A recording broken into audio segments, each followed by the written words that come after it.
town to town, from London to Taiwan. I've been all around the globe trying to protect your soul.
Hello, everybody, and welcome to the North American Challenger League Open Qualifier Semifinals. We've got a very exciting matchup for you, featuring Lotus versus Pulse. I'm Ultravox, and this is Golden Gad. Golden Gad, oh, you're this way. You're this way. There we go. How you doing, man? I'm doing great. I mean, I'm ready to cast some NACL. I looked over these teams. We got Lotus versus Pulse. Some pretty big names here. Obviously, the one that sticks out the most, you got Dardoch on Lotus. I think everyone knows that name. It's been around for years, and I don't think it's going anywhere either. So I think we just get into these teams real quick. I mean, we got Lotus. They come off of a win over, I believe, Gentle Hearts Gaming, and Polestar, who's coming over Wangtown. So, you know, they both have won their quarterfinals matches and now are sitting here trying to get to grand finals, which is tomorrow. Yeah, tomorrow, everything's on the line. They got to keep the dream alive, make it to the grand finals. What could be better for these two? They're playing for points as well, the open qualifier points. Is that right? Yeah, that's pretty. So, first place gets 100 points, second place gets 80. And then third and fourth, which they've already gotten those points, is 60 points. So it's each win you get here is going to be 20 extra points to get to that promotion tournament that you do want to be in if you want to get into the North American Celebrity League. Obviously not the NACL. No. Well, yeah, that's right. What better place to be? What better place for all you viewers to be either for right here, right now, seeing Lotus versus Pulse. But just in case you did want to check out the other match, that's going to be on twitch.tv/NACL2. We've got a lot of action going on. You can have both of them open. You got two monitors. I know all of you gamers do, so keep both streams open. Let's support the boys. Yeah. Hey, good match over there. And then, of course, if you watch the other match as well, you're going to get a little preview of what we see between today and tomorrow. So definitely check them out there as well. And yeah, I'm ready to get into these games. This is, of course, Fearless, and this is a best of 3. So pretty important to note that once these champions get picked, they're off the table for the rest of the best of 3. And from what I've seen, it's probably going to go the full distance on the 3 games. So we might be expecting a bit on a constricted champion pool here for the last game. Yeah, I'm such a big fan of Fearless Draft. I think it opens up a lot of new strategies for teams. I want to see what's going to be going down. And yeah, exactly like you said, best of 3 going to game 3. We get that micro silver scrapes. Going to be exciting. And it looks like we're going to take a look at the teams right here. We can see some statistics. Big standout to me is Sushi, 9 deaths so far on their journey to the semifinals. Quite impressive. Yeah, and it's important to note Sushi and Mixture are pretty new to the scene compared to their top side teammates. Porsche, Robbie Bob, and Dardoch have been in the scene for quite a while, but Sushi and Mixture are quite new to the scene, but have done quite well as far as, you know, keeping up with the more experienced side of the team as well. It definitely helps to have that commanding voice of from the top side, you know, able to help out these rookies, which we've seen all the way up to LCK in that kind of format as well. Yeah, gotta have that experience. Mix in the rookies. They're gonna be playing as strong as they can today.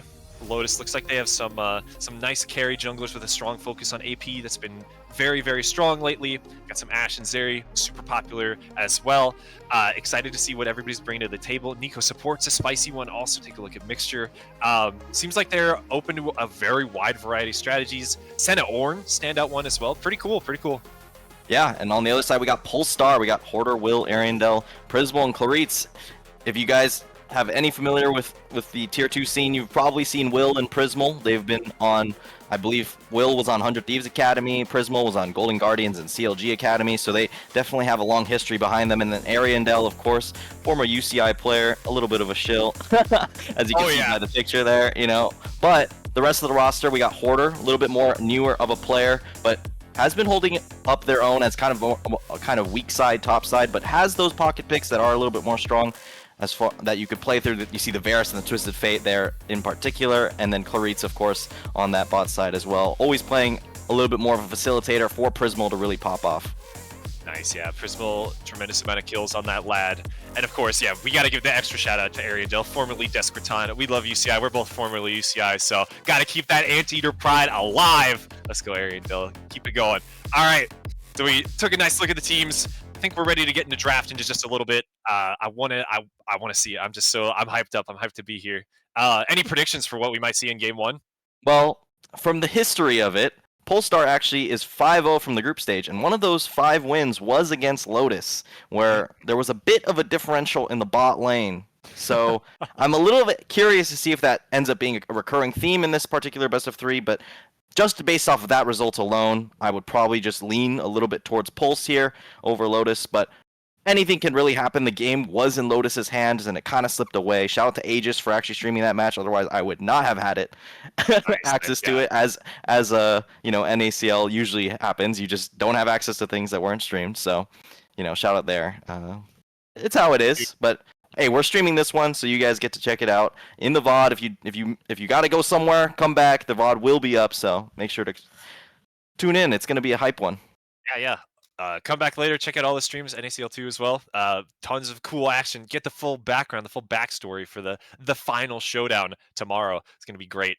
But yeah, thinking about this draft, I think we might see Zeri in game 1 picked or banned. That's definitely been super popular, and exactly like you said, bit of that bot lane focus here. I want to see some strong early game junglers that can kind of facilitate that and get it online as well. We've been seeing a ton of Leona, so ganking bot side, making that your strong side. Super good strategy. I'm a real big fan of that one. Yeah, and I think in particular Lotus always plays AP jungler plus AD mid. It's basically every single match, so expect to see that in this draft phase as we get right into it. Oh yeah. Let's go. I'm excited. But obviously we have some mainstays that should be banned. We got like Rumble, Zyra, Ivern. These champs are all pretty OP, so they've been taken off. They should be taken off the table. Sejuani as well, another one to shout out. Although neither of these players have really played Sejuani, it's been pretty much everywhere across the world. Kindred getting taken off of the table. Will actually does play that champ quite a bit, so we're seeing a lot of jungle presence here just in these first 3 bans. Exactly like you said, there's some of the big prio picks. Looks like there's a lot of respect going out towards Will and Dardoch, and I think these champions are just so strong that they necessitate being banned. They just do so much for your team and accomplish so much all throughout the match. Same thing for Ashe here. Does it all, best AD carry, aside from Zeri, which is also going to be banned as well. So yeah, a lot of that focus on jungle and bot side. This is pretty much exactly what we were expecting, but great to see it. Setting us up for a good one. The Tristana banned out. They could have to go for a different AD mid laner then. Corki probably is still up, so I'd expect to see that. I think I've seen both of these AD carries play Corki at some point too, so it could be a flex, of course. But it's going to be Rumble. The other very strong pick I did mention earlier. Could go into top or jungle. We've actually been seeing a little bit more Rumble jungle lately, so it's actually quite the flex pick, which makes it a very versatile first pick. And the Ezreal's going to be a response. Another commonly banned champion happens to make it through, so just going to get grabbed up here by Lotus. Yeah, Lotus. Ezreal's been super popping off. We've even seen him in mid a few times, so could be an interesting flex pick. The Udyr also very flexible as well. Could go up in that top side, play a little bit more of a weak side, just tanky wave clear guy, but strong in the jungle as well. Get those early ganks going. Leona picked up for Pulse. Exactly like we were saying before, get that early game priority going on your bot side, facilitate those engages. Tons of damage just coming out of that Leona. I'm surprised to see Udyr. It's been actually quite a while since we've really seen this champ prop up, but kind of, it does allow a bit of flexibility. There has been some builds for jungle, some builds for top, but, keeping it open is definitely the right option when you are versing a flex that is that Rumble. And then obviously Yone, we were talking about these AD mids here for Robbie Bob, and there it is. Yone kind of lower on the list, but still going to get grabbed up. One very common pairing they've played every single time they pick Yone is Nidalee, so I'd hope to see it get banned out here. If Pulse has done their research, they should know, but Sejuani is going to be the first thing to get taken off. You don't want to deal with so many melees with the Sejuani. It makes a comp completely rounded out in that way, and we saw this exact matchup actually in the Pulse versus Lotus match. It was Asol versus Yone in that mid lane, and it looked like Robbie Bob couldn't really find anything because, Ariandel just clearing waves constantly, and couldn't exert that much pressure in the early game, but definitely held him back from making too much action happen. And there's the Nidalee call out to actually get banned out as well. Yeah, Ariandel's been playing a ton of Asol lately. Definitely one of their signature champions. Strong scaling pick. He's got that timer on him. You do have to put the Asol in the dirt before he gets out of hand. So big pressure on Robbie Bob to try to make that happen and make these plays around mid lane successful so that Lotus can build that lead into the late game.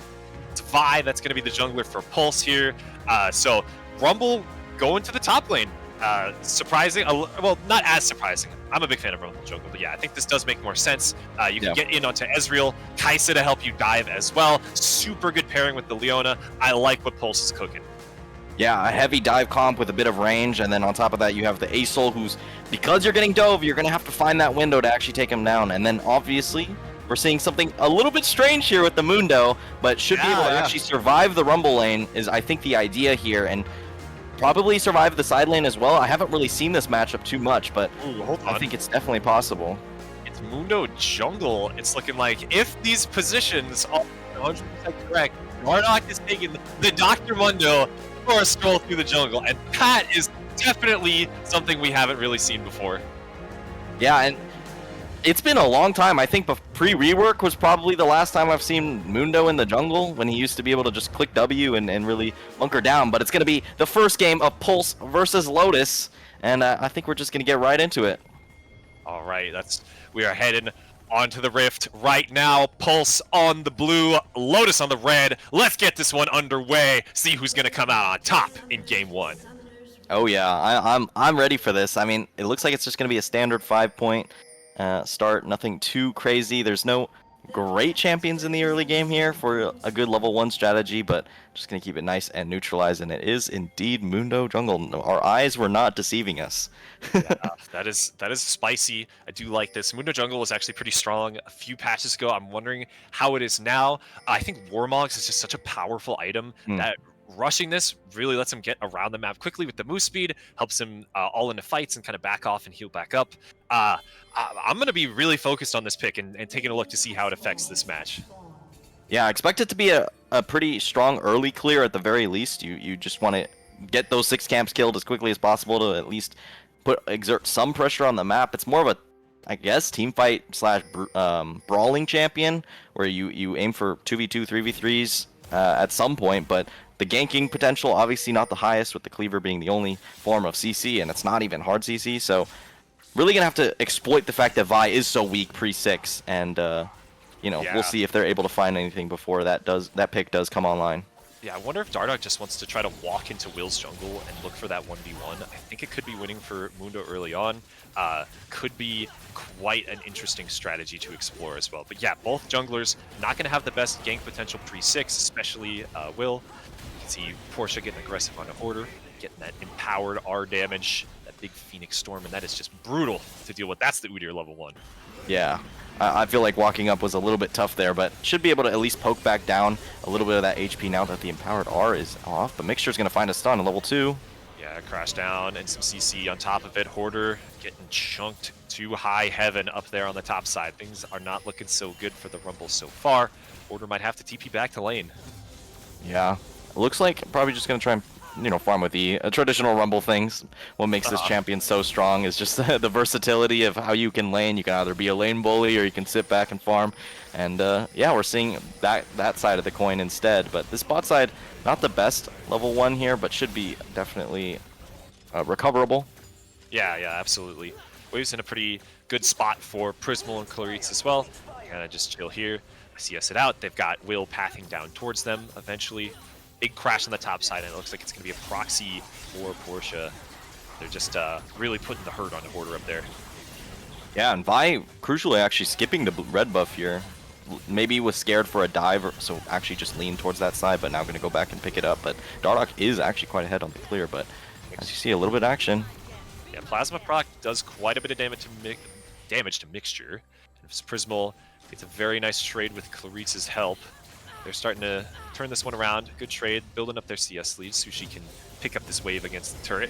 But yeah, quite even so far the bot side. And looking spicy. They've got big prio now for Will to get up there and get this crab. Dardoch coming around from the backside. See if he tries to make anything happen. Getting a deep ward on this top side as well for Porsche, just to be able to spot out Vi is not on that top side. Probably took the scuttle already, so at least they have some info on where this ganking jungler is, but it's not really going to work out too well here. But it's just going to be full resets on the bot side, not too surprising. Nothing really going to happen, I think, in most of these lanes, unless Rumble somehow pops off, but that's going to be quite a low chance, especially when you're playing into this Udyr that's all about neutralizing that top lane. Right, yeah, Udyr is the neutralizer character. You want to farm, you want to be immovable, and show up to the team fights and disrupt everybody, so makes sense there. Probably Bob looking for a nice trade, and Dardoch has found his way over to the top side for that Scuttle Crab as well. 28 to 28 for both junglers. Honestly, a super even game so far. Yeah. Everything's looking pretty slow, but we got Claritz showing up the mid lane here. So low on the ASOL. Ariandel goes down for first blood over to the Rel. Robbie Bob trying to get out of there, but turns right back around for the knock-up onto Claritz. Claritz managing to get under the turret, but how much longer can they survive? They get stunned out and taken down by Robbie Bob. And it's beautiful movements from Lotus to make that happen for first blood. Yeah, very nice play. I think just a little bit faster on the engage there for Mixture is going to keep Robbie Bob alive and actually take down Ariandel. And while I do think this is a good thing, obviously, ASOL is a champion that it doesn't really matter as much about what happens in the early game. So Lotus needs to snowball this and like extend to make more plays before this ASOL actually is able to just clear waves permanently, because the wave clear on the side of Lotus is quite bad. Porsche dropping pretty low. One more rocket will hit him, but Hoarder's overheated, so cannot follow that one up any further. But yeah, exactly like you were saying, they have to push this lead. I really like what they were doing. Lotus just turned around what Pulse thought was a good play, since they did have Claritz up there. And now Robbie Bob holding that slight lead, trying to hold this wave, prevent it from crashing as well. Working towards, I think he's going for Kraken Slayer first, or no, sorry, that's going to be Bork first, probably.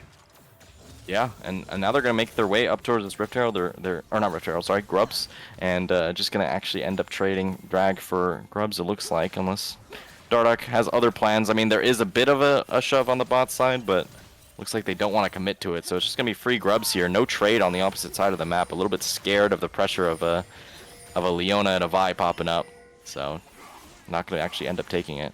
Yeah, we see some pings on the Drake, but Dardoch not moving towards it. Super good for Will then to be able to secure that one. Still holding on to a CS lead as well.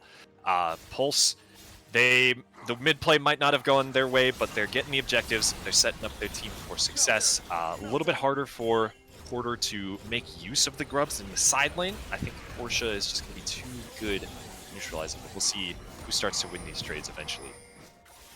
Yeah, but I think it's at least important to get it out of the hands of Lotus. You don't really want the Yone or the Udyr to be able to hit these turrets, but Porsche going for a trade here.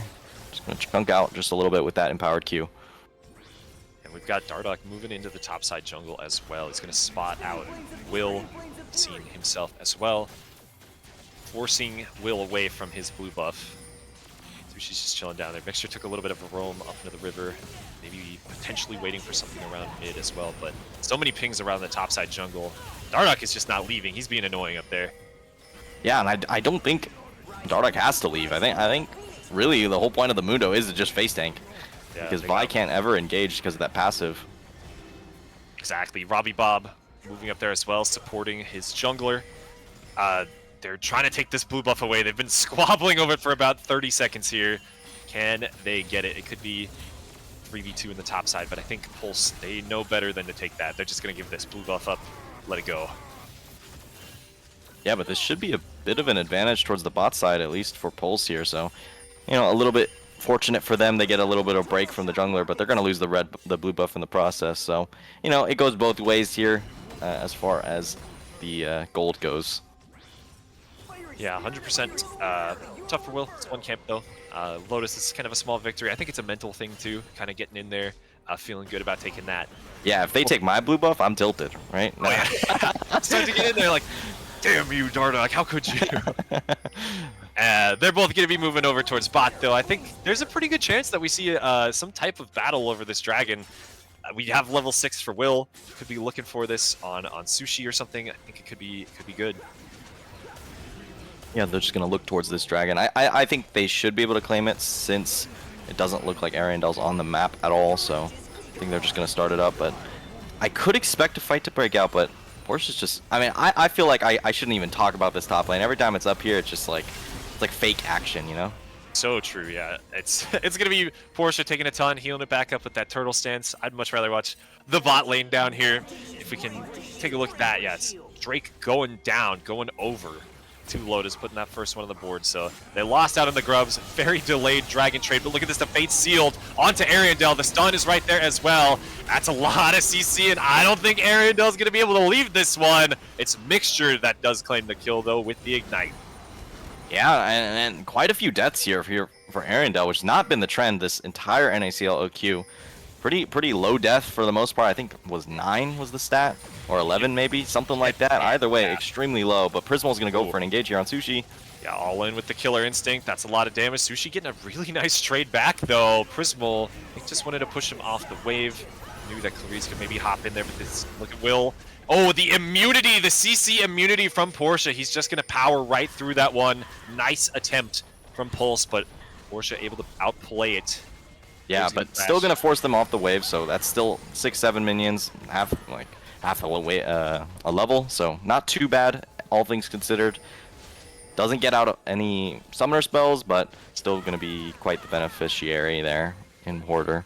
And the ghost, that is one thing, but yeah, small thing. Hoarder, it's hard. It's tougher for Portia to run down Hoarder now. Yeah, which is a good thing, especially considering it's going to be the Leandries, it looks like, coming out here for Porsche. So going to have some damage threat, especially considering your jungler is going to be so beefy. You don't really need the Uter to go full tank. Definitely preferable to have a little bit of AP on the top. Expect Leandries Rylai's the classic. Yeah, probably it could even be Leandry into full tank items. I think that's good on Evier as well these days. Yeah. Grub's going down. Dardoch trying to take those away, even up the grub count. He's already got one. With the full strength of his team and the support roam, he's going to be able to get all 3 of these uncontested. So Lotus now pulling ahead in the objective counter. Yeah, but 3-3 means no one's going to get those extra little grubs or void mites to actually spawn on each wave. So I think both teams can be quite happy with how that actually played out. For sure. Robbie Bob.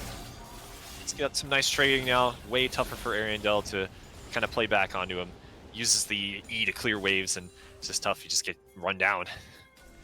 Yeah, at least in the top side, there's quite the CS advantage, but besides that, it's pretty even across the board. The only advantage is really being those 3 kills and that 1 dragon, of course. So if the game state remains how it is, I feel like if you're Pulse, you're just feeling great about that because you have Rumble Vi plus Asol and, Leona on top of that, but hold that thought. Yeah, speaking of Leona, it's Clarice trying to buy some space for Prismal. Gonna get stunned out, might pay with their life. Yeah, that's exactly what happens, but here's the Vi. It's a flash Q that hits Mixture and takes them right down. Prismal trying to put as much damage into Sushi as they possibly can, but Dardoch is pumping out that damage as well. Forces Prismal and Will away. It's ultimately a 1-for-1 as both supports go down. Yeah, Dardoch looking quite immortal already, and it's only the Heartsteel in the pocket of Dardoch. So, that's going to be a recurring trend where it's everyone else is going to die, and it's going to be Dardoch last one alive, most likely. Just how these comps work. You want to play this kind of pick style. So, here we go.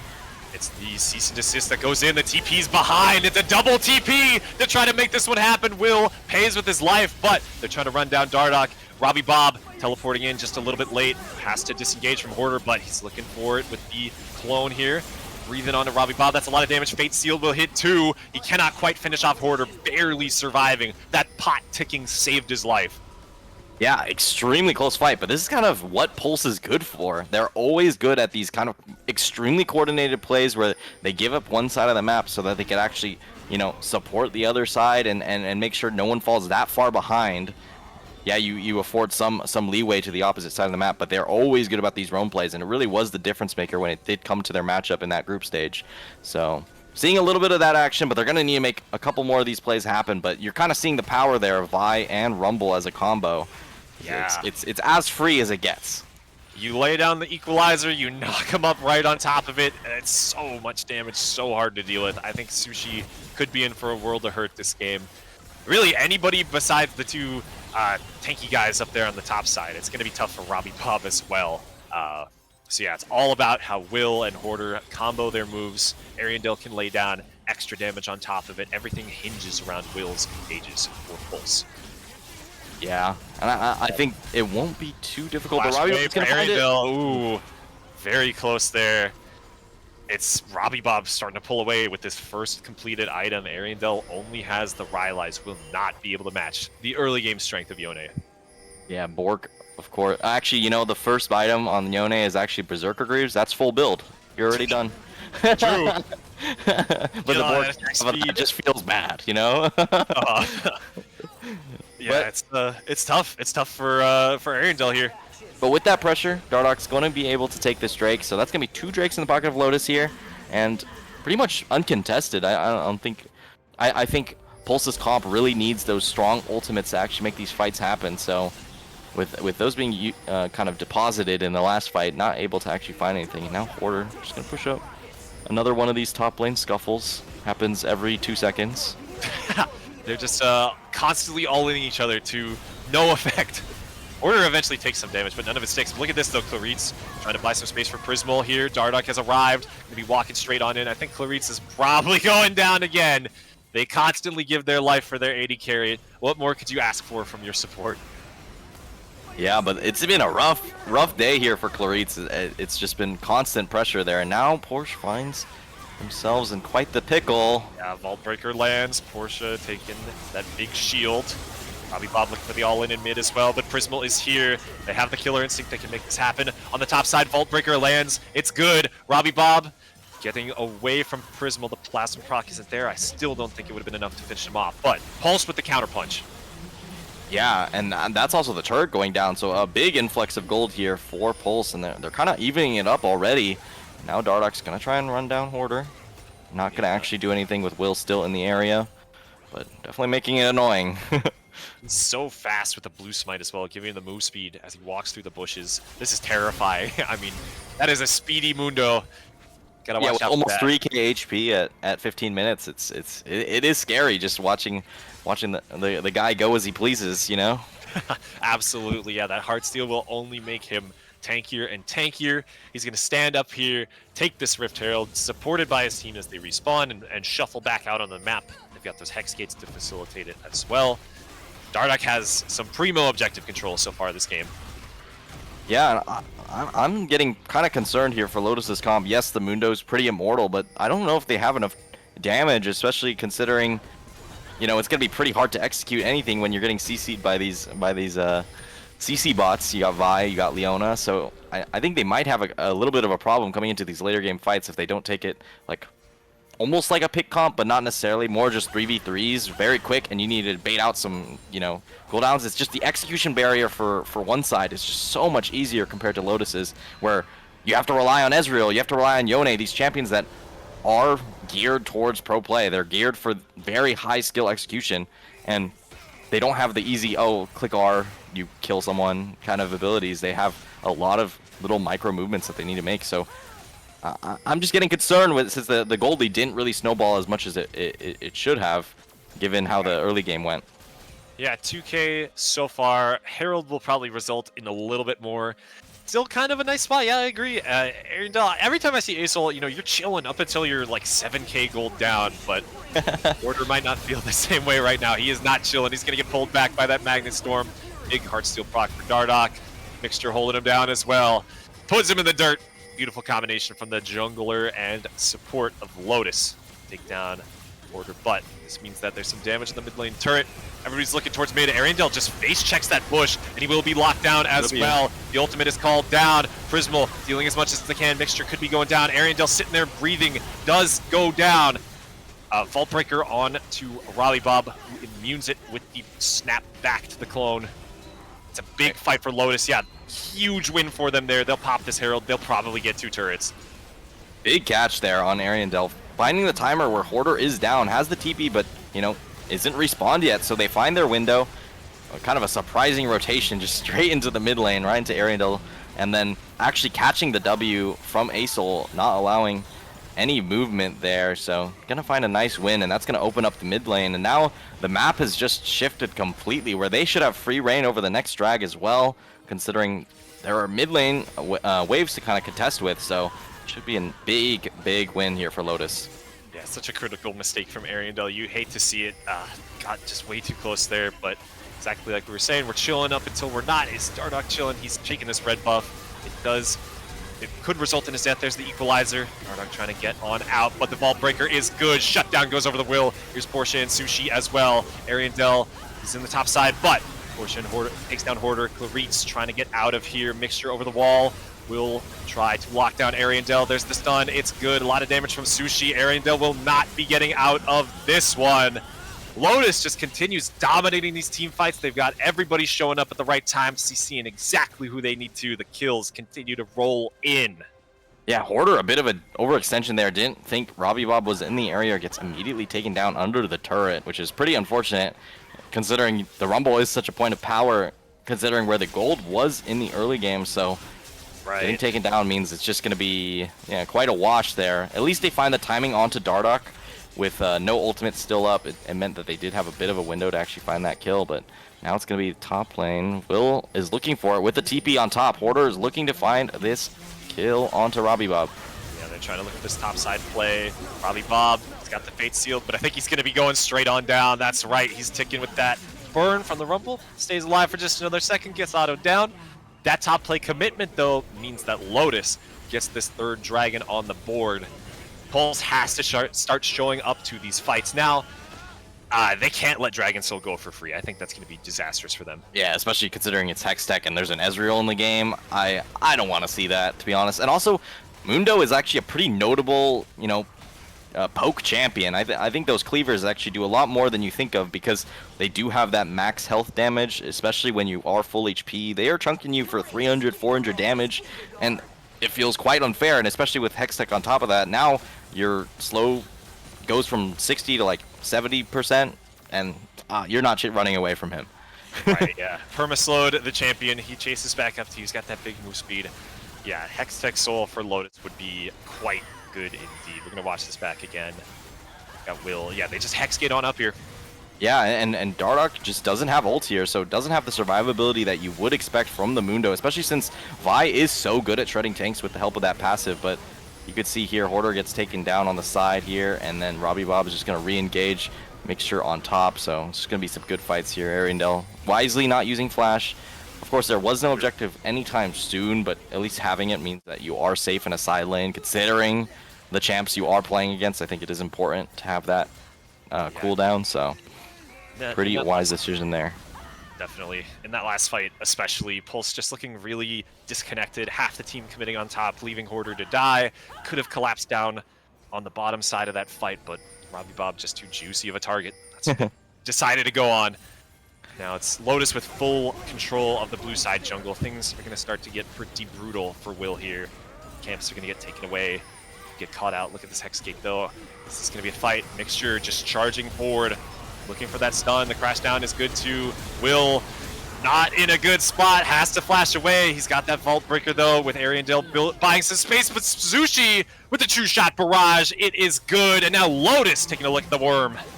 Yeah, this is going to be a free Baron, I'm pretty sure. I don't think they have any grounds to actual defend, especially since Robbie Bob still has TP as well. So they're trying to find something, but there's just going to be nothing to actually catch here. So they're going to probably at least get this mid lane turret as a result. There is gold bounty there, but either way, huge win there for Lotus on that pick on Will. Yeah, Lotus, they're rewarded from their aggression in the enemy jungle. It's exactly what they need to be doing in that situation. Baron, the prize. Now they're in a fantastic spot to be winning this game. We were talking about how they needed to build a lead in Snowball, and by God, that's what they've done. Yeah, there we go. I mean, it just took a while, but they finally found the fights that actually do matter. And now with, Dragon Soul in 2 minutes, they really gotta, Pulse really gotta dig deep and find something. But the Baron's gonna carry over into this, and they need to make sure these waves are pushed out before that dragon actually spawns. But it's gonna be pretty tough considering that they can't exactly burst anyone that would face check traditionally, so we'll see. They're going for an interesting angle here on the flank. Yeah, all stacked up in that bush. It's control warded out. I love this, sometimes you just gotta look for the unexpected play. That's how you claw yourself back into these games. They're in dire straits right now, so you gotta look for something unexpected. Totally don't blame these guys, but they're gonna be basing, gonna be looking for some resets to clear out these waves. They don't want to drop top lane turret for free. All the while, Lotus just setting up their 1-3-1. They've got Portia down here on the bot side, immovable with this Panic Rookery. Gonna be so tough for Pulse to hang on. Yeah, catching mistakes is a skill at the end of the day. So, trying for these interesting setups that would maybe force, you know, an unforced error. Kind of a weird terminology there, but that's the kind of idea. Hell yeah. Yeah, where like it's like it's a kind of situation you never expect in a million years. So obviously, it's not an error that you should have to account for. But you know, making those opportunities is definitely something that you do actually have to kind of think about when you are. This is a 7K down, so yeah, not too bad here from Pulse. But now Dragon up in 35, and there really is not enough vision on this bot side to find anything. Yeah, it's so difficult for Pulse to head in and face check. There's a lot of burst damage, and anybody getting caught out by Mixture is sure to go down. Really, it's only Claritz and Will that can be face checking these bushes, and even then, they're not that tanky. Claritz is your best bet with that Celestial opposition. But yeah, they're struggling. Resets coming in from Lotus. They also try their own cheeky bush play on the other side. They're baiting with this dragon spawning in just 3 seconds here. They're giving it. Yeah, I think that Pulse, they say no way. They've got to hang on. They give up the Dragon Soul and they play for Elder. A better fight elsewhere. We're completely flipping for the late game ASOL for sure. They're just gonna count on that.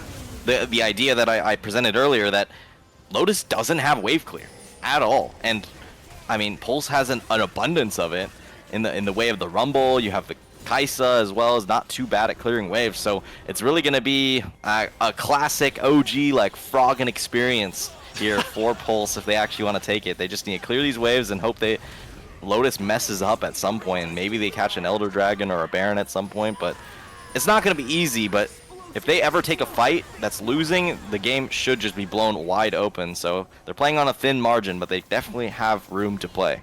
Yeah, it's their only option here. Prismal pushed too far out. I think that's just dead Kaisa right there. Some nice fancy feet, trying to go for the sidestep, trying to get the killer instinct ride out of there, but it is all for naught. And now Lotus, 5 men strong, with Portia pushing in this top lane. They've got the Dragon Soul. They're ready to start assaulting Pulse's base. Yeah, but the ASOL wave clear is still working its wonders right now. You're seeing just bouncing back between mid and bot, and Lotus is not coordinating these waves well enough to actually be able to capitalize. There's the E again. You see it just covers the entire wave, and they can't really walk up past it because you don't want to be just tanking this damage. So this is the strength of ASOL. Here we go. Froggen experience for sure. If Pulse manages to drag this out to 70 minutes, that's going to be the best they could ever ask for. Yeah, it's so hilarious to see Lotus. That pick should be so meaningful, but ASOL just shutting it all down. That's why we picked this character. That's why Ariandel's piloting it right now, keeping this dream alive for Pulse. They're not going quietly in this game. Yeah, so now it's really just on Lotus to find either a creative angle or just believe in the fact that they'll sync up waves for this Baron when this Baron does come up in 1 minute 30. So it really is the waiting game where they need to find something, but Prismal gave a little bit of an opening, but they're going to need a bigger one. They need to take down either the Rumble or the ASOL if they actually want to take this win, because the Rumble is the team fight power and the ASOL is the side lane / wave clear power. So yeah, one of those two pieces have to fall if they actually want to find this game closeout. Oh, Will. Vault Breaker over the wall, but Dardoch chunking him out. Mixture's so fast as well with the Swarmogs.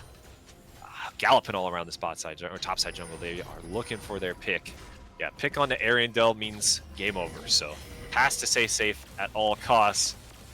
Yeah, but the level 16 is coming online soon, and I believe the Sky Descends will also be online soon. So I mean, it's getting dicey. That ultimate really does numbers later on in this game, and Baron will be up, so that's going to be the real big opening. It doesn't look like Pulse is going to mount any sort of defense for that, so it should be just free Baron. That will... I honestly would, if I was them, I would actually stall the Baron a little bit so you can get it synced a bit with the Elder Drag.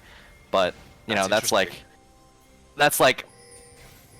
a little bit of a risky strategy, for sure, I'd say. Yeah, you could, hold on to Baron. I guess you'd have to hold it for like 1 minute 30 to make it worth doing. With Elder, you'd have just enough to make a big push. All the while, I guess, Order getting in on the spot side, but look at the TP to the top lane. Lotus gonna starting go this immediately. Yeah, I think it just makes sense. They want to get these Baron minions so they can make some kind of push, actually coalesce here. See if they can make it happen. They have to maneuver this well. They have to place their pieces in this chess game now where they need to go so that they can finally start taking down these structures. Yeah, so will Pulse give an opening where they can find a pick, or will Lotus just realize we gotta just hit them with their wallets now before it gets too late and just dive a turret at some point? That's also a possibility, but that's obviously very risky. Could throw the entire game, so it's dire for sure. Just to think about, they gotta find an opening and they gotta find one soon. Yeah, top lane turret could very easily be going down. Big chunk onto Will, dissuading that engage. Ariandel now hovering over here. Yeah, there can only be one ASOL on the map, so... Yeah, they could have to hold on the double Nexus turrets. It looks like they're backing all the way up. They're waiting to the very last minute to try to find their fight. The Alamo situation is here. It has arrived. Will we be remembering Pulse at the end of the day? Let's see, I mean... The E does come down, a nice engage. The equalizer as well. The big ASOL ult will crash down. A lot of damage on a mixture. The first pick goes down. Supports traded on both sides. Cease and desist. Right in the middle of everybody. Robbie Bob goes down. Prismal right in the middle of everybody too. He's popping off. Hoarder and Ariandel still alive. Can they finish off Sushi? Dardoch is so tanky. There's no hope of ever bringing him down. It's Sushi going forward, finding this kill, putting Hoarder down as well. Lotus, the quadra kill for Sushi. They'll put Pulse in the dirt and take game one. They finally decide to pull the trigger. They had the wallets diff there, and Dardoch just walks right through them with the help of the Unending Despair and Spirit Visage, along with that ultimate as well. I mean, hey, they played the game extremely well after that initial call out on, oh, they didn't snowball hard enough. Instantly, they're like, oh, we didn't snowball enough. What do you mean? And they snowball it out. They make sure that it's pretty clean. I'd say they didn't really let up any picks. No one was caught on a side lane. They used their side lane advantage pretty well, where they actually have strong like laners in particular towards this mid game. So whereas all the carries for the side of Pulse have to play it very safe comparatively, so they don't have that opportunity to push out these waves as far. Yeah, definitely. I think Lotus, exactly like you said, just the snowball was in slow motion. They played super clean, totally agree right there, dropped 0 picks, and played the vision game exactly like they needed to. So if they play game 2 like that, they could definitely be cleaning this one up 2-0. I think that Pulse made just too many mistakes in that early game. They could not find a way to recover out of the death spiral they were in, and although they dragged it out to a respectable game length, it's tough. It's tough for them. They've got to show something different. With full Fearless, though, they have no choice, right?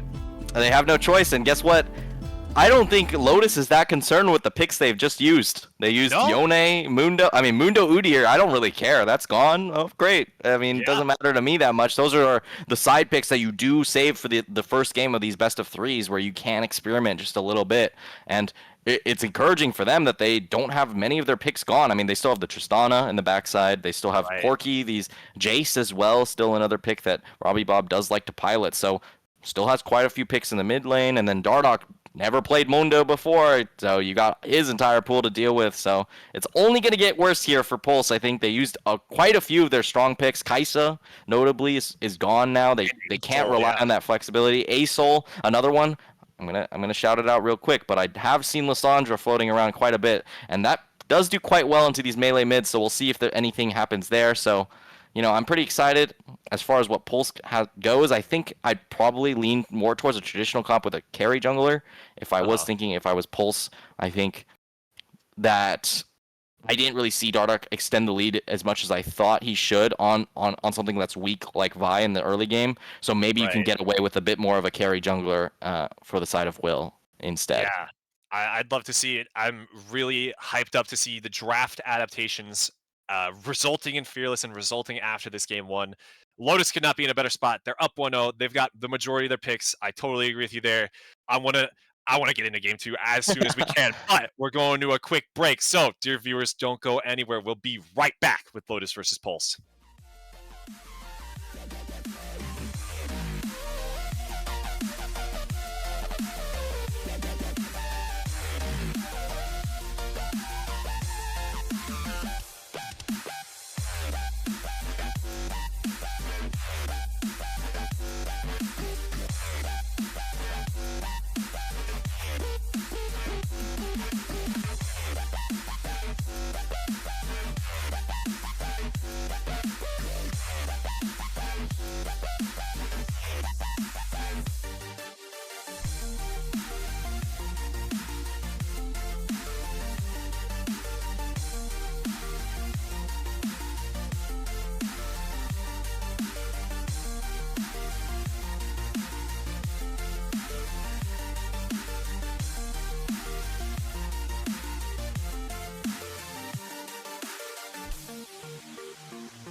I don't know what you want. Let's have a bit of fun till I downfall. My love, if you feel like I do right now, don't say you're wrong.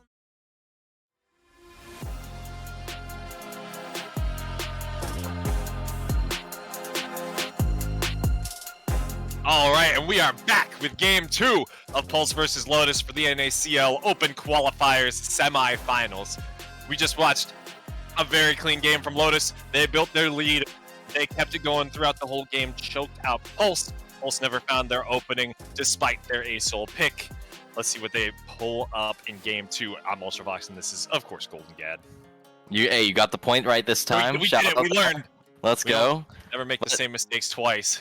We'll see. It's really so far been the battle early game team versus late game team. We're gonna see if that trend continues. Can you survive? I mean, this time I'll say for sure that Sushi and Mixture had quite the surprising game. I think they outplayed Prismo and Koritz pretty much throughout the entire game, and that kind of was the difference maker for me as far as things are concerned. Since Prismo is kind of expected to take that matchup, I think from the historical data of that. Right. But it didn't actually go that way. Where Claritz made a couple of errors that kind of cost him early game. In particular, that level 1 really comes up to my mind. And then besides that, you saw the consistency that is just like Robbie Bob and Dardoch as a combo. They have quite, I wouldn't say a storied history, but they definitely know how each other play, and they play quite well throughout that as a two-piece there. Yeah, the familiarity, you can't underestimate that for the mid-jungle duo. The centerpiece of your map, right? Only kind of matched by the support getting in the mix as well for Mixture. But yeah, that mid-jungle duo making things happen, able to rotate over, put a little bit of pressure on Will. Not as much as we would have liked to see though, but they did get annoying at some points. And I think that's a really great play pattern where if your opponent picks a really weak mid laner and you get that prio, you just kind of transfer that over and really choke the enemy jungler out of the game. So I'd love to see some more of that. We were talking about Nidalee, some more AP carry picks before. I think we saw Fiddlesticks on Dardox recently played as well, which would be pretty cool to see. Lots of options going into Fearless Game 2. I'd love to see some more engaged supports. I thought Mixture looked fantastic on the Rel. Maybe an Alistair, maybe something Nautilus, else of kind of match that. course. Nautilus is some good ones. You predicting anything in particular, Golden Gad? I expect a Senna in this game. I don't know Really? why. Okay. I'm just feeling a Senna. I think with the support pool constricted a bit, I think Senna makes a lot of sense, especially since you're still probably going to see Ash get banned out by Lotus. I think Right. letting Prismal have Ash is not a good idea. It's an experienced player, and what's the best champion for an experienced AD carry? It's always the ones that can do it all, including engage. So Right. having that out of the Prismal's pocket means I expect something like a Senna or another facilitating pick. I know Xayah just got buffs on the patch. Not sure if she's playable. Probably is with Rakan. I think we saw that a couple times in a previous tournament. So there is some options here if they do want to have a little bit more priority as far as that bot lane goes. There's still the Lucian, still something that people do pick up every now and then, but I expect the jungle bans to continue, and besides that, it's just going to be who gets the Senna in my mind, because Rumble's off the table, we got Yone off the table, Vi off the table, and I think these bans are pretty sad. I don't really want to let any of these champions through from those 5 bans on either side, so... Yeah, I think those are all pretty disastrous to see. I mean, the Tristana is the big one that stands out to me. Probably going to remain banned throughout the series. Probably the Ivern and Zyra as well. Cannot let those big carries get through those big facilitators. Yeah, I mean, tons of options. I think the last one you were mentioning, 80 carries, would be Varus for me. Able to get priority in lane, engaged with your ultimate as well at times. Doesn't have the best stats right now, but if you build certain items, can maybe pull that up a little bit. And yeah, I know high skill players do really like that character. Recently, also did get a rework. I read the patch notes. I could not even understand what they did to his passive, but apparently he's better. I'll tell you.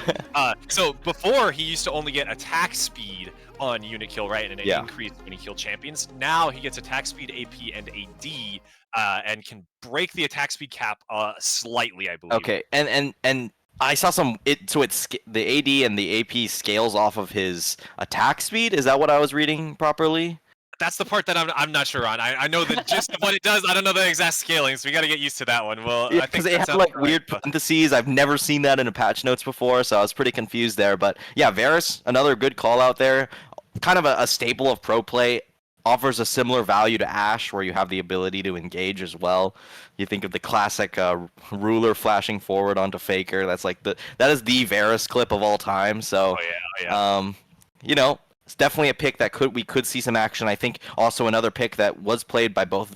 I don't know if Robbie Bob has played it, but I know that Sushi has. It's the Hui, of course, still on the table.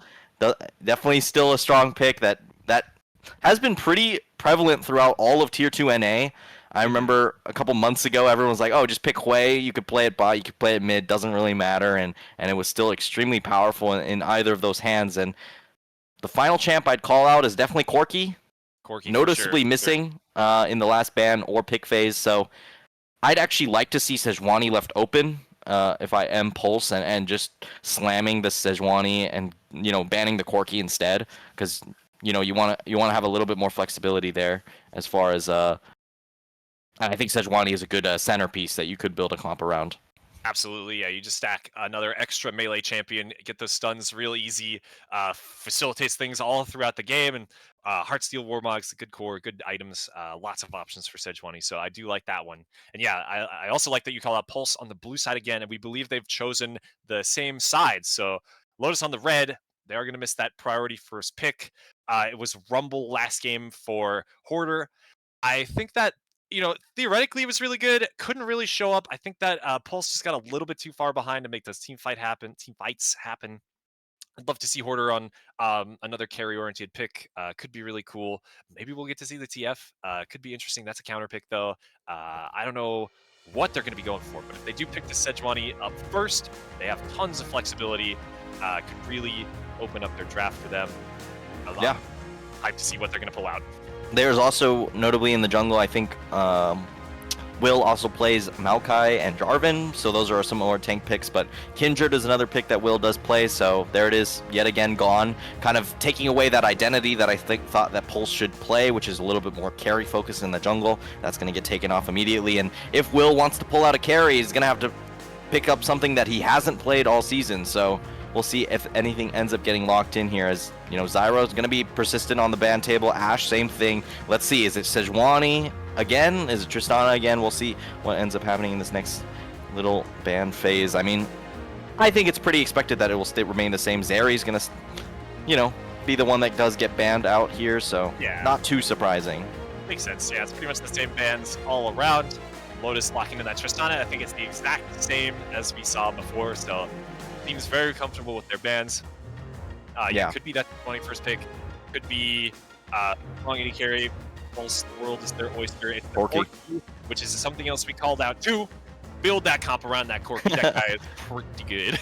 Yeah, pretty good character. Obviously doesn't have the package anymore, but they've given Corki so many, you know, changes to be able to actually survive even without the package. And there's the Lucian, also shouted out there. Curious whether it's be Melio or Nami. I mean, you pretty much always still match Lucian up with either of those champions, so we'll see what ends up getting picked up. But it's going to be the brand, and there is potential for a takeaway on either of those supports, but I don't think it's going to end up happening. Yeah. Because Aphelios is kind of gone. This is gone, yeah. I don't really know. It's going to be the Nautilus instead, so a guaranteed lockdown. Super good versus short-range characters like Brand. Really, really like this one. I'm so tired of seeing Brand just decide good in every lane, does infinity damage, clicks on you. I'm not a big character, but he's so strong, right? So, yeah. And lastly, there's that Maokai. You also called that one out. Kind of a less popular one that we see is favored by Will. Church of Maokai.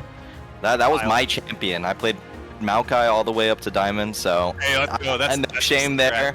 But Skarner are going to get locked in. Pretty surprising. I think notably has been absent all patch. The nerfs finally got back to the Scorpion, and still going to get picked up here. Curious if it'll be top or jungle. I feel like the nerfs were more focused towards the top lane because there were a lot of mana nerfs, especially where, you know, it's going to be a lot more expensive. But Nami's going to get banned out here, and Vayne is going to be also banned out. So we might see Melio also get banned, and now it's going to be a curious case of how this Lucian's actually going to survive. So we'll see. Got one more for the Lucian lane, and it's Braum. That's an ancient combo. Oh, they can call once again upon the strength of Lucian Braum. Get that early game damage out. I think it's super good to disengage versus Nautilus and Maokai as well. I'm a big fan of it here. And then they can leave their top lane for flex. But wow, what is that? That's a Nunu. Nunu mid? That's coming out of left field for sure. I have no idea where this Nunu's going. It's either in mid or jungle, obviously, and then Brand obviously also mid jungle support flex. There's been a lot more Brand mid actually recently, so we'll see if that ends up getting locked in. But it's gonna be Ziggs as well, so they want to keep it flexible on the side of Pulse as well. They don't really know where things are gonna land, and of course, final pick gonna be Olaf, a nice strong top laner that can dominate most laning phases. So I don't think Skarner has a great time against Olaf, so we'll see if they end up flexing stuff around. It's gonna be the Jax.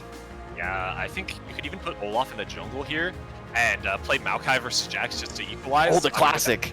Without Divine Sunder, it's so much easier for Maokai these days. Could be good.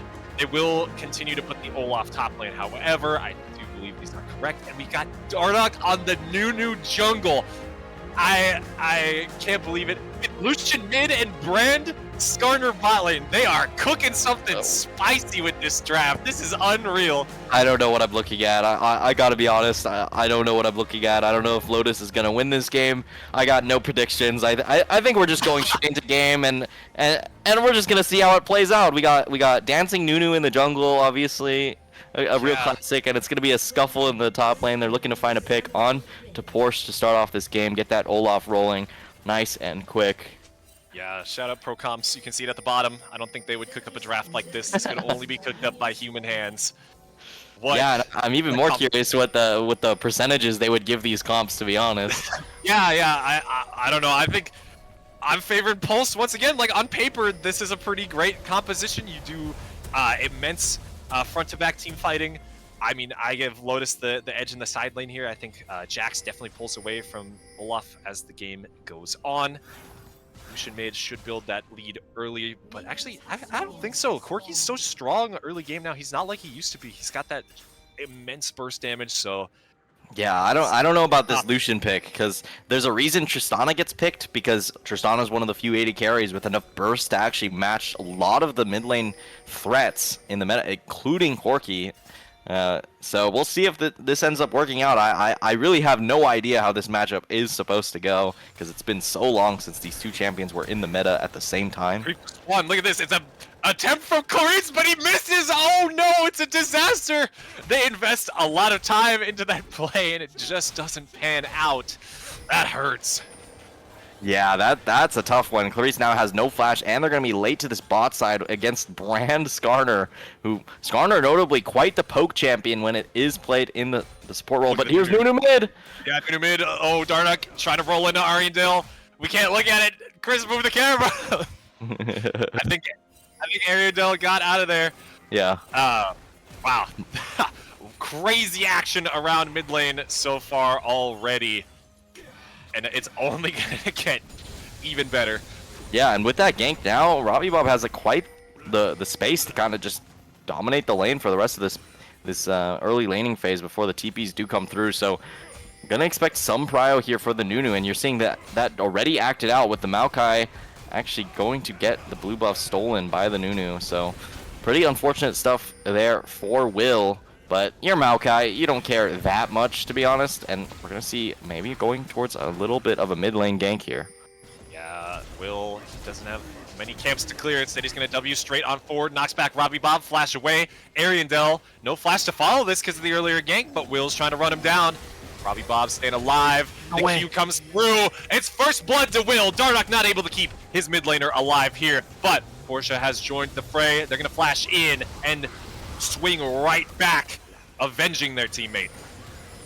Yeah, but I mean, if anything, you kind of want to see Corki get a little bit ahead here, but the kill does end up landing onto that Maokai, making up for the blue buff here. Sushi with the fancy feet, able to dodge away from Clarice there, and Lucian's just gonna go back, buy that Cole, TP back in. So, not the worst thing at all, and a lot of flashes are burned on the side of Pulse, and I'd say Maokai flash is quite important for the early game. So, seeing that summoner spell off the board should be a reassuring sign here for Lotus.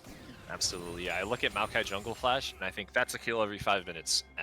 Maybe a little less with Cosmic Insight, right? But kind of the case here.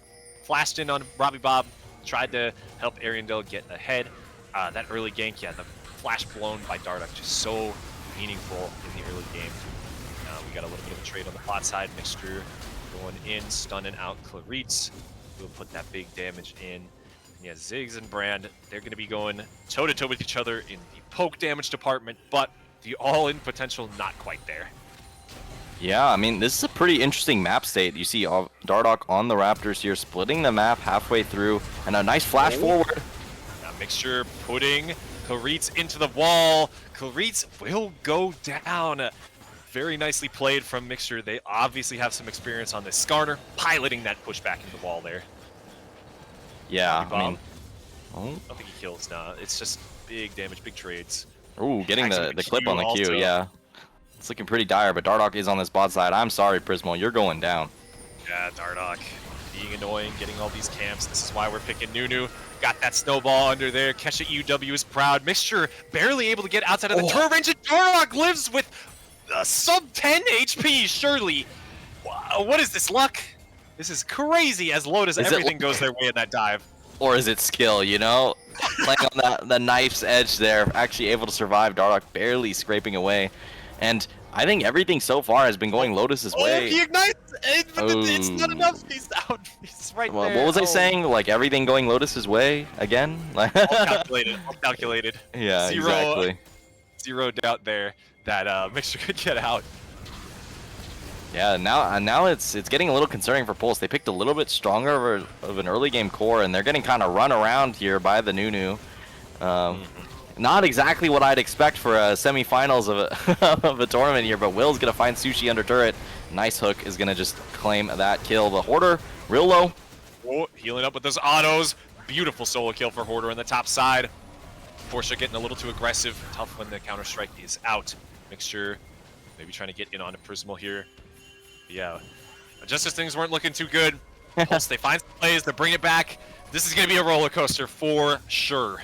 Hey, I'm glad. Last game, very boring early game, not gonna lie. So we're actually getting quite a bit more action. I guess that's just what happens when you have Nunu and like extremely weird mage bot lanes here. And the pro comp says Lotus has Oh wow, look at that! crazy advantage here, and I think it's purely because of brand bot. I swear. Unbelievable. Yeah, I wouldn't have expected this. If you had asked me which team I thought would be favored, I thought for sure it would be Pulse. Oh, shout out Rebel Light. Best casting manager ever. UCI alum. Overall GOAT. I did almost hit her in the head with my arm mods prop. That was a fun time, but that is fun. I mean, that's beside the point. here we Let's go. take a look at this. CC immune. The Ragnarok pop. Dardoch has to get out of there now. And on the bot side, we've got a dive as well. Clarit's trying to walk this one out. Huge chunk of damage going in onto them. Porsche forced under the turret. They did get the Ragnarok. Could maybe turn this one around, but Will standing right there will dissuade this intensely. Yeah, the CS lead continues to build up for Dardoch. I will say, Olaf might be the one champion in the game where if I'm playing Nunu, I'm just miserable. For sure, yeah. So, in that way, the team fights should at least go a little bit easier here for Pulse, but it's not going to be exactly the best. And the poke's just going to keep coming through in both the mid and bot side. So now focus will shift over to that Grubs as well. Maokai trying to take him down, but Nunu in the area, and that's a Q smite if I've ever seen one. But no smite on the table. Here he's going to get one of these Grubs. Robbie Bob looking for the all-in. Culling is there, and he's laying it on down. Trying to take down Arendelle, but cannot quite make it happen. It's a flash away from Claritz. Looks like Dardoch got another Grub as well. 1 Grub to 2 in favor of Lotus, and Dardoch getting aggressive up in this jungle now. Both mid laners so low, no TPs available. Arendelle face checking in the same spot that almost cost them the game last time. Oh, so tough there, kind of scary. Robbie Bob probably doesn't want to face check versus, or step up versus Ariandelle's burst damage though. Yeah, now I'm thinking towards this late game. I mean, I'd much rather have a Corki. I think Ziggs is as good of a matchup as you're gonna get on to this Brand, because Brand hates only 2 things in the world, and that's people who skip the neutral of just poking and people who outpoke him from a distance. So we'll see if that actually reigns true here. So Lotus is gonna have to extend the advantage, but that's the trend that they do play towards. So it worked out last game. We'll see if it works out yet again here. And Lucian at least has an easy time to side lane against particularly Ziggs, I think. Yeah, so, yeah. Very threatening for Ziggs to be inside lane versus Lucian for sure. Lucian kind of going to get run down versus the Olaf, however, especially with the Ghost. First Drake going over to Dardoch. No support really needed there. Was able to get that one fully uncontested. And these mid laners are just duking it out. These are brutal trades. yeah, it reminds me of last game's top side, and Porsche is just going to go for a bit of a trade here as Olaf wants to get to this wave as quickly as possible. Robbie Bob, nice trade here. Yeah, And with Mixture in the area, has to respect it. Instead, gonna throw the rock at Claritz, who's hovering in the area. Both supports very aware of the mid lane situation. They're looking at Robbie Bob, but Claritz is just gonna be helping to clear this wave. Hook misses. How does that miss? That's insane. I can't believe that. Nautilus Hook has the biggest hitbox in the universe. Skarner has the biggest hitbox in the game. Yeah, oh, what's a 3-man suppression here? It's the Olaf under the turret trying to run down Robbie Bob, but Mixture buying so much time for his team. It's Hoarder that claims that kill. Prismal gets another one with the Mega Inferno Bomb from downtown, and I think it's going to be good for Pulse here. They managed to pull it out 1 versus 2, despite the good Skarner play. Hoarder was just so deep under the turret. Yeah, the man advantage yet again here for Pulse. That is really where they do shine. A nice kind of stall there with the help of that Skarner ultimate is going to mean that they're not going to find more than they probably, begged that they thought they would get, but they're still going to be able to at least get some things on the board. Hoarder finds it, and Arendelle able to at least stop this plate from going down as well. So Porsche not going to be able to benefit too much from that laner roaming down. Yeah, good usage of the TP. Helping to kind of clean up the macro there after that, I would say, pretty expensive play from most of the members of Pulse having to gather around that mid lane. But yeah, paying off. They're finding their leads. They want to hold on to this game. Cannot let this one go. They're still 1k down. It's pretty close. Yeah. They're kills. Unfortunately, the gold difference didn't really change too much, despite that play going pretty Pulse favored. So, still good on Lotus to at least keep the pressure up. And no Drake up for a bit, but the Grubs are coming back up very, very soon. So we'll see what the priority ends up being here for both of these teams. Now, you take a look at the plating, and it's relatively even on both sides. The gold lead won't be manifesting out of this CS lead that Dardoch has over Will, and also the one that Sushi has over Prismal. So big leads there. Ariandel might be in trouble, but here's Will. All of Lotus gathered around the bot side river. They're not looking for a play quite yet. But yeah, these leads continue to build. Lotus just playing nice fundamentals. Yeah, I think it's going to be more relaxed, but Grubs are coming up quite soon, and looks like Hoarder wants to take a fight here. Yeah, Counter-Strike used, which means that Porsche can kind of get run down here. A lot of damage from that Olaf. Those axes, tremendous amount of damage. Dardoch got into the turret, getting aggressive, going towards the Grubs now, where Will be lying in wait. He's looking for the top lane play. They're forcing Porsche way off. They're collapsing on Dardoch here. Clarit's already in the area. Gotta watch out for this one. Will gonna lock him down, push him around. There's the teleport. Porsche getting back onto the map. Clarit's is here. They're knocking him up. Here come the Brambles. Hoarder and Prismal teleport behind, though. Nunu's channeling, but he does get interrupted. Hoarder manages to claim that kill. Ariandel on the other side might be trying to pincer them. They will be kiting downwards towards mid. Double suppression. How much more can they do? Prismal gets caught up. It's a big mispositioning. So much damage now that Porsche has joined, and Sushi as well. Clarit's running away as best they can, but they will fall as well. Triple kill ultimately for Porsche, teleporting into the fight and turning that one around. Yeah, I think a little bit too quick on the play there for Pulse. I think they could have stalled out just a little bit more, you know, maybe kited out a bit on that Nunu ultimate. I feel like taking so much damage from both the Nunu ultimate and Lucian ultimate there was just too much for Hoarder to kind of stand up and tank. So gonna be a little bit unfortunate here. Now Porsche's gonna find quite the lead in the top side, and that means like you can't just shove the Olaf in the side lane and expect to win. The Triforce is already completed, and that's going to be a pretty sour point here for Pulse. Yeah, side lane strength is going to be intensely important in this game, because these are some volatile side lanes, right? Olaf, Jax, they're very strong versus each other, have some clear moments of counterplay. It could go either way, and whichever one is stronger will be dictating how the macro flows in the later game as they win and push turrets down on these sides. So super important to try to maintain that lead there. Lotus, they want to keep Porsche ahead as far as possible so that they can keep finding advantages across the map. Drake coming up. There's not too much pressure from the side of Pulse on this Drake, so it looks like it's probably just going to go the way of Lotus. And now where I'm concerned about the same thing as last game. The Soul will come up, and they need to at least contest one of these Drakes before it gets too late, too little, too late. So a little bit scared, especially because Grubs are up. So if you ever leave, let Hoarder kind of take the time to leave. But hold that thought. Prismal gets suppressed. The flash impale from Mixture does the job, and they're attacking Porsche under this turret now. Do they have enough damage? Will drop aggro. He will go down. Teleport up from Robbie Bob. The culling, trying to take down Hoarder. The sapling is there, but it's not enough. Another 300 gold for the Lucian. Now Clarit's too late to display. That's just another prize waiting to be claimed by Robbie Bob. Blowout for Lotus on this top side, and the game seems to be slipping away from Pulse.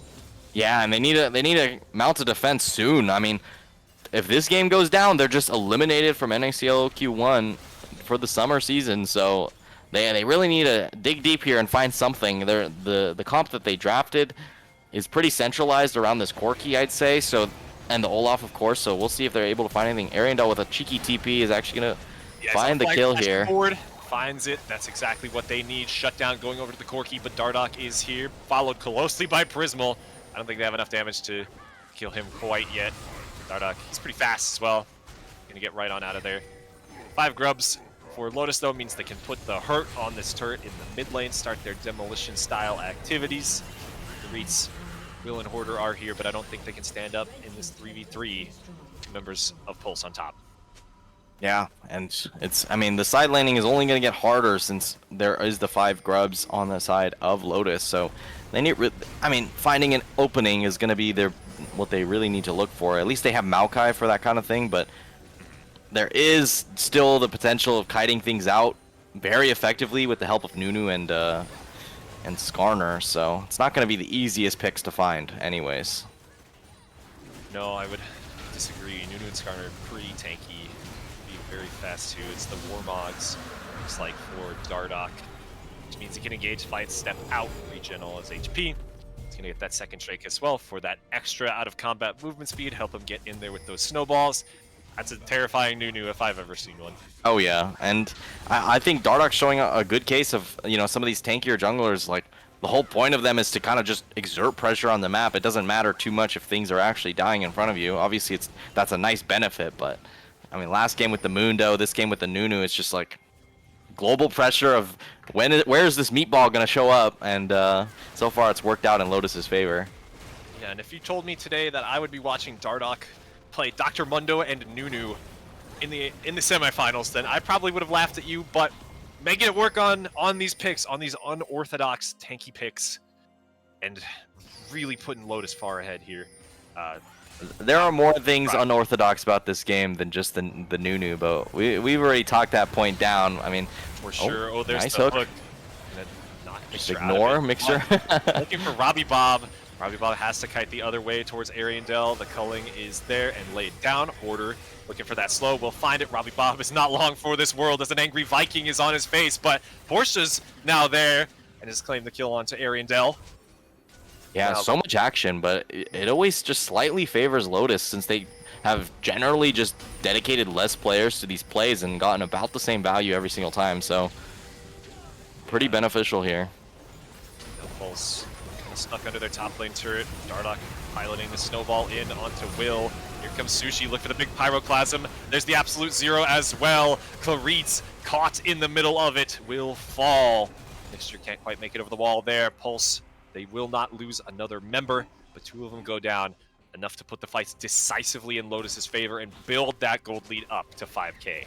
Pulse simply just doesn't have the damage. I mean, I'm watching these fights and it just doesn't look like they have enough, especially with Corki going down. Like, you need the Corki to be the centralized piece, and it's all coming down to Ariandel, just like last game, I feel like, where the Corki is going to have to be the thing they play through, since Olaf is extremely effective in this game, but cannot do it alone. Needs other damage sources to actually be able to break through the front line, so you can access those squishier carries that do pump out the damage extremely quickly. So we'll see. I mean, Brand has always been a champ that I've been annoyed by personally because I just think it does too much, especially in team fights where you could just click R and then, oh, we just won the fight. Kind of funny. Couldn't agree more. Yeah. Things are only going to get better for Lotus, I think, as the game goes on, especially if they continue like this. Yeah, I think Pulse, I've just had such critical moments where Prismal is getting caught by the Impale in the fight, or Ariandel going down early in that one. Their core carries, just like you say, the ones that are supposed to be providing this damage, being taken out of the equation will result in a Lotus win every single time. Lotus now, it's looking a lot like game one. They've got full control of the bot lane jungle, and we already know how effective they are at putting this to use. Yeah, I mean, the Drake is going to go down probably again in 1 minute 50 for the side of Lotus, and that's going to put them yet again at soul point, and then I can't imagine that they find a big opening. They need to find a pick, but Maokai is a pretty telegraphed, engaged champion when you're you know, trying to find a big team fight here. You obviously have to use the Nautilus as your main engage, but so far the hooks haven't been landing for the side of Pulse, and if your real engage is just going to be the Maokai and you're going to try and brawl it out with Olaf, I don't think that plan's going to work against Brand, especially, where you need to just find the Brand. It's not looking good. Tough for Pulse. Yeah, Claritz has been having a rough game, whether it be level 1, missing that hook, or, you know, a little while later, just some key moments that just hasn't gone Claritz's way. Maybe they can find their way back into it with a good depth charge, but yeah, things are not looking good for Pulse once again. Now they're warding up there, and Lotus is gathering vision around the Baron. They can take it very quickly with Brand and Lucian alongside Jax. Ariandel stealthed up in there. Nobody saw him. He's going to be able to get out, and Lotus, they're all pinging Baron. They're all getting right on it. Yeah, and no one to answer bot side too. Porsche with the TP advantage is going to leverage that real hard, and also going to just set up for this Drake, but it looks like there's going to be a no contest, but they're going to look for the steal. Oh, Will, he could get in there. 18k on the Baron. Okay, it's going right on down. 1 kill over to Hoarder already. They picked the Lucian. Now Sushi is in a bad spot. Flash over the wall for the Olaf will mean that Sushi goes down. Mixture and Dardoch left in this pit, but Porsche is here, and Porsche is quite powerful. He's swinging that lamp all around his head. Prismal trying to get out, but tough to run away from Dardoch. Packing that blue smite, he can chase you down to the ends of the earth. Hoarder on the run as well. Porsche arriving at the fight means it's just disastrous. The flash forward to stun out Hoarder. Pretty fast with the Ghost. I think he's going to live this day, but the sole survivor from Pulse. Yeah, nice awareness there from Porsche to just instantly TP as soon as that fight happened. But it looked like the biggest opening that Pulse could have looked for. So I think overall that was very good for Pulse here. But they're still finding themselves almost 10k gold down and 3 Drakes down. So still a pretty impossible situation, I'd say. But they found an opening, and it's just gonna have to be more of that, where they find Robbie Bob immediately, and then kind of shift their focus over onto Sushi. And if they could take down those two and then kite out, Porsche if the Maokai's still up, then that would be probably optimal scenario here for Pulse. But it's not easy. Yeah, definitely not. It looked like it was the best they were gonna get. I agree with you there. Immediate pick onto Robbie Bob.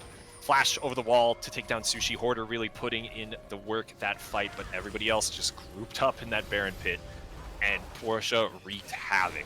So strong now, 6-2, 2 items working on that third one.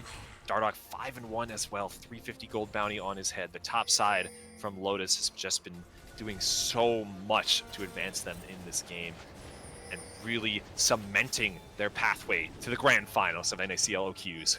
Yeah, and my mind just goes back to that one top lane fight where Jax gets 3 kills. I think that really changed the game, but Sushi getting engaged on. Yeah, they find the brand. That's a lot of damage with the Mega Inferno Bomb. Immediate pick, and they catch Robbie Bob as well. This could be so good for Pulse here. Mixture and Dardoch are there. Porsche is not.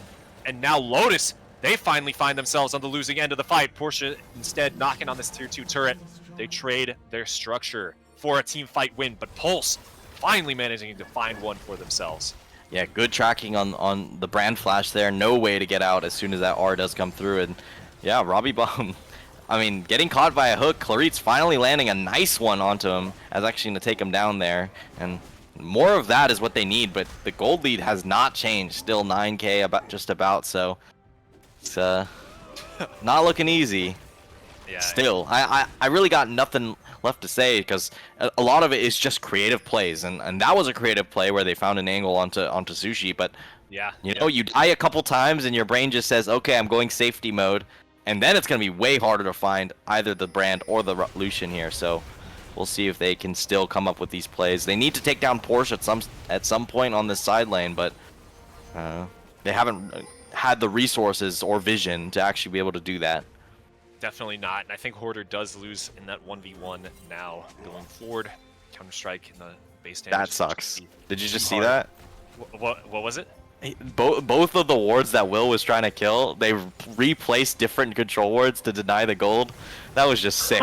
Cruel. Oh, Lotus is just playing with him, but hold on, look at this fight. This TP in the mid lane, Ragnarok right on to Sushi. He goes golden, though, and now it's Hoarder dropping pretty low, right in the middle of the absolute zero. He's going to go down. Ariandel is next. CC'd out and destroyed. Dardoch the Vanguard for Lotus as they advance forward. 2 kills already. Yes, Sushi went down, but 4 members strong still, with Porsche still alive. Another decisive win for Lotus. There just isn't enough damage. Like, Dardoch is just tanking all this Corki damage, the Ziggs poke. I mean, this is the problem with Ziggs, not as much kill pressure as some of the other, an 80 carry would.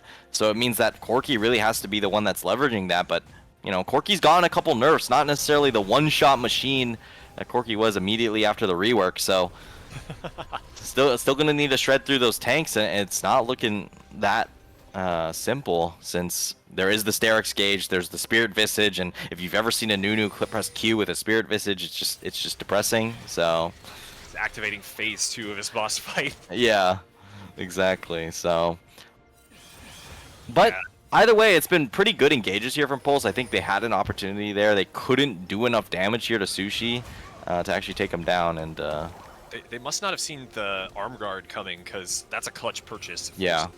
Zhonya's third, a little bit more unorthodox for Brand, but knowing that they're the key point of the team comp and knowing how hard they're going to get dove out by the Maokai, by that Olaf, just makes so much sense to pack that item. Yeah, and Zanya's is so good into Maokai because you could just, you know, it doesn't matter if you're rooted, you can still click that Zanya, so you can deny a lot of pressure here from that ultimate there. And Ariandel's just going to have to be the one. It really does come down to Ariandel because Corki is all of the damage, since Hoarder, you know, Hoarder has a lot of damage, but can be easily kited out, so. Yeah, they have quite a positional advantage right now as well, Pulse does, in this bot lane river. They can really leverage the saplings, the Ziggs poke as well. This is what they should have been doing, but it's been so hard for them to find situations where they have the macro lead. Baron spawning now, exactly, so true. They could just be trading it away for some damage on these structures and to deny the Dragon Soul as well. It seems like it's worth it for them this game. They're just going to let the Baron go.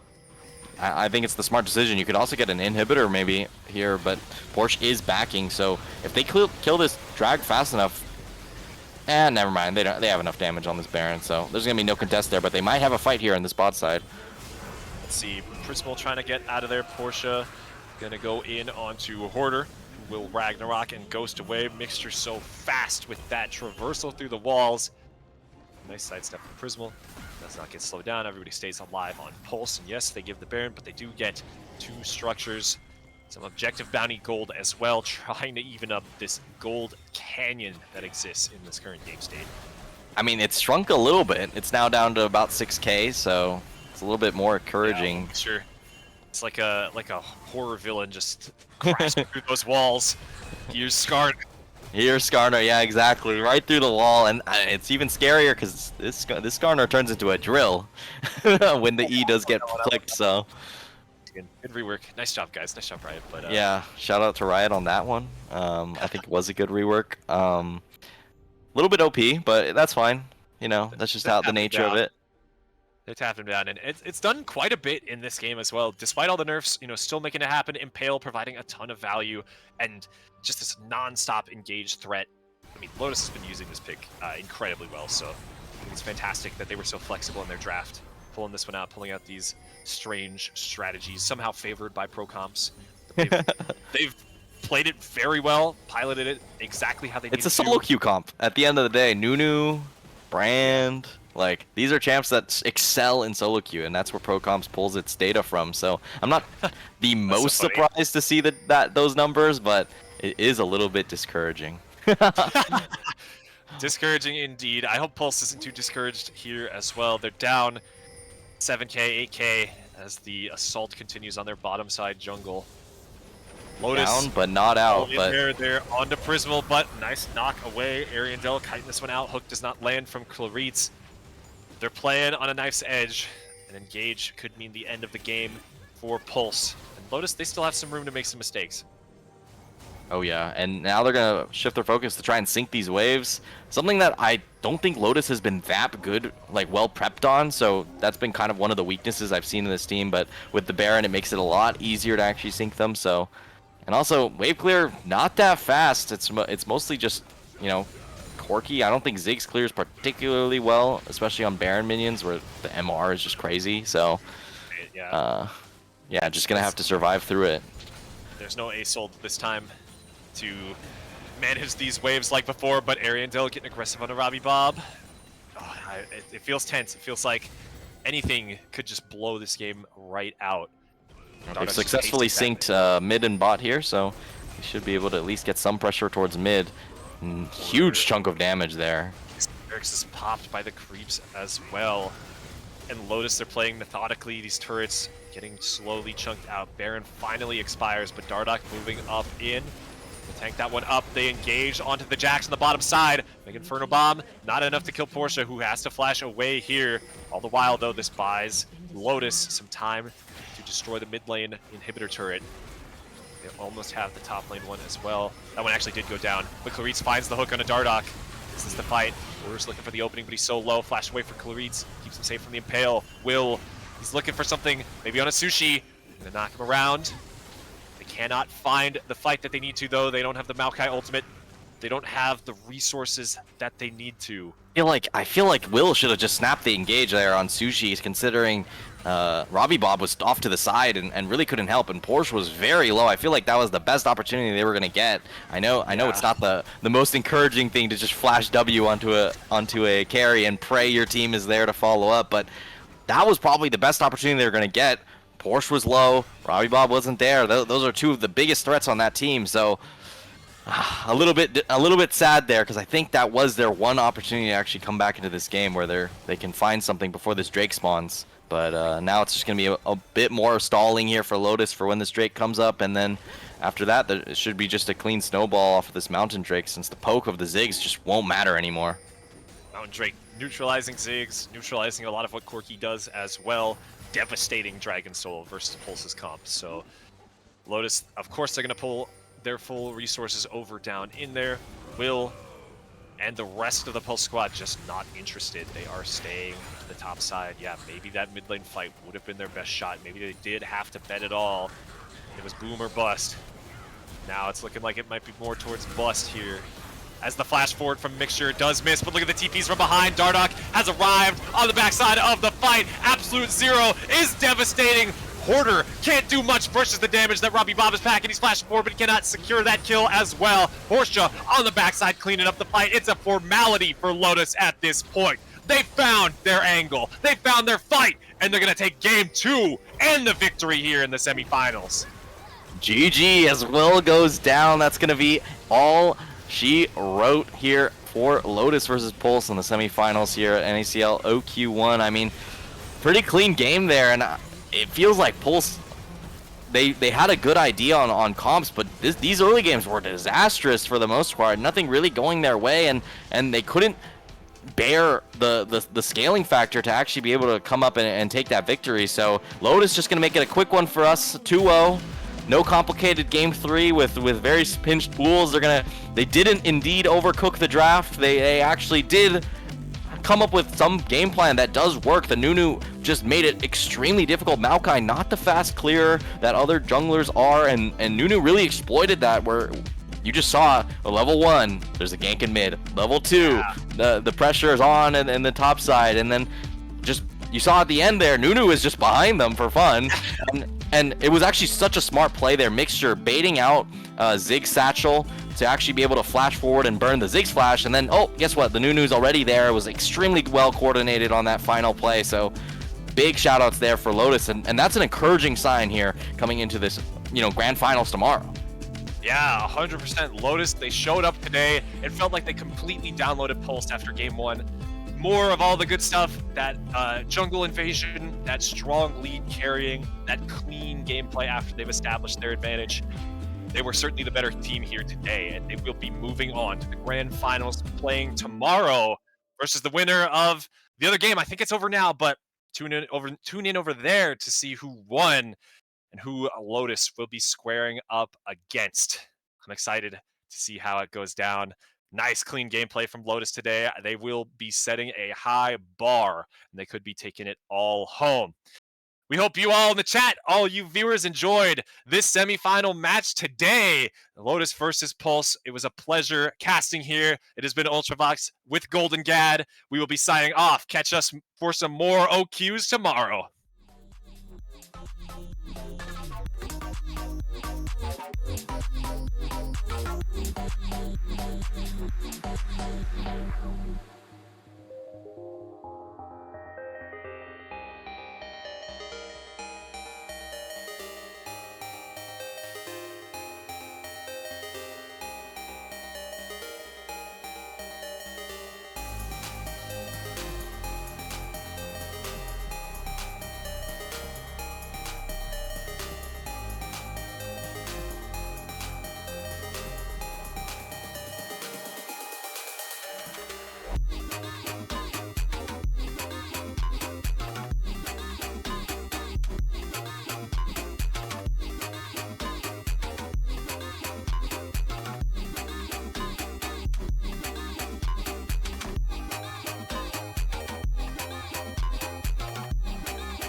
Let's have a bit